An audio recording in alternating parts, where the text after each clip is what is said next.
a man who gave 30 years to the United Nations, rising from a field officer to High Commissioner for Human Rights and Special Representative to Iraq. From Bangladesh to Bosnia to South Sudan to East Timor, he spent the majority of his career in the field, working alongside people forced from their homes by war and assisting them with his skill as a diplomat and a negotiator. Perhaps the greatest testament to his contribution is how much his advice would be valued today.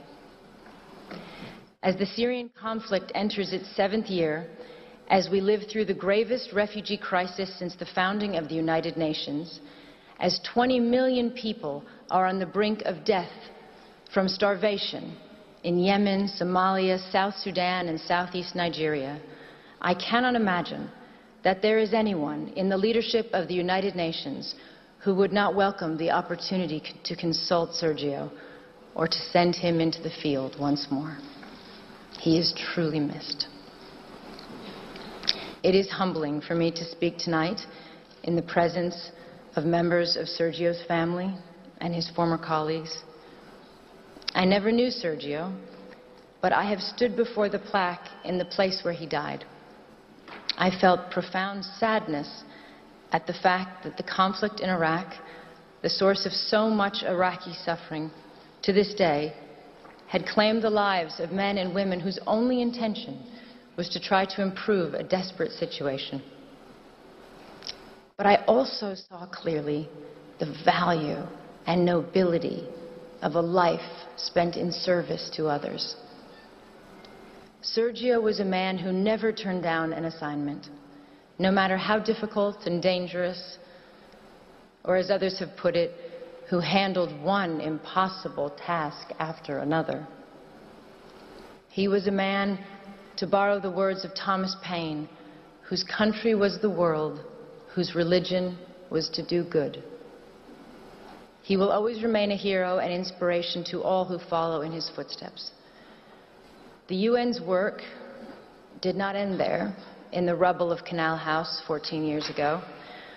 Hundreds of UN staff have served and continue to serve in Iraq, as they do from Afghanistan to Somalia, because the task of building peace and security can never be abandoned, no matter how bleak the situation.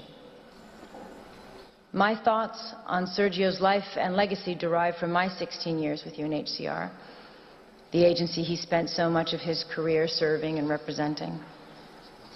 But I also speak as a citizen from my country, the United States. I believe all of us who work with the UN preserve this duality. The United Nations is not a country. It is a place where we come together as nations and people to try to resolve our differences and to unite in common action. As a citizen, I find myself looking out on a global environment that seems more troubling and uncertain than any time in my lifetime. And I imagine many of you feel the same. We are grappling with a level of conflict and insecurity that seems to exceed our will and capabilities. With more refugees than ever before, with new wars erupting on top of existing conflicts, some already lasting decades. We see a rising tide of nationalism, masquerading as patriotism, and the reemergence of policies encouraging fear and hatred of others.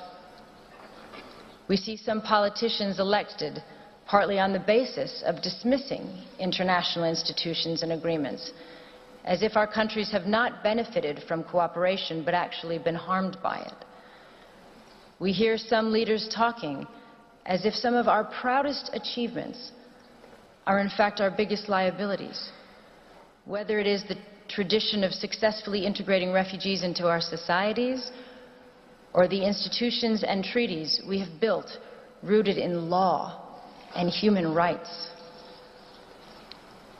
We see nations that played a role, a proud role, in the founding of the International Criminal Court, withdrawing from it on the one hand, and on the other, we see arrest warrants for alleged war crimes issued but not implemented and other crimes ignored altogether.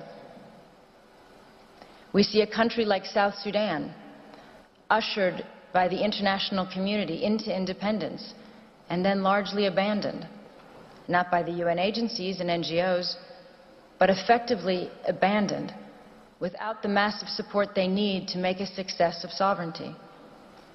And we see resolutions and laws on the protection of civilians and the use of chemical weapons, for instance, flouted repeatedly, and in some cases under the cover of Security Council vetoes, as in Syria.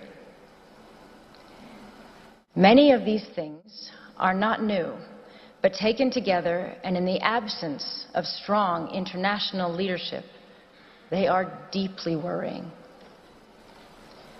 When we consider this, all of this and more, as citizens, what is our answer? Do we, as some would encourage us to think, turn our backs on the world and hope that the storm will pass? Or do we strengthen our commitment to diplomacy and to the United Nations?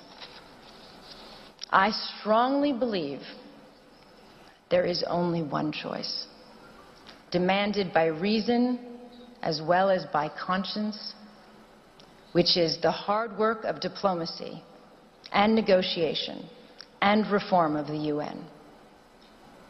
This is not to say that in any way this is an easy road, and there are reasons for people to feel insecure today.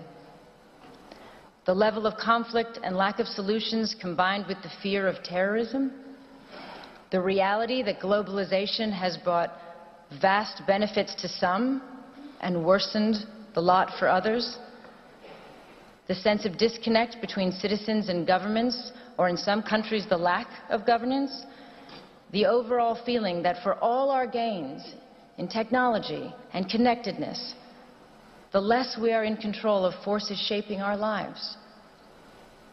All these factors and more have contributed to a sense of a world out of balance. And there are no easy answers. And despite the millions of people who have lifted themselves out of poverty in our lifetime, the difference between the lives of those of us born in wealthy, democratic societies and those born into slums and refugee camps in the world is a profound injustice.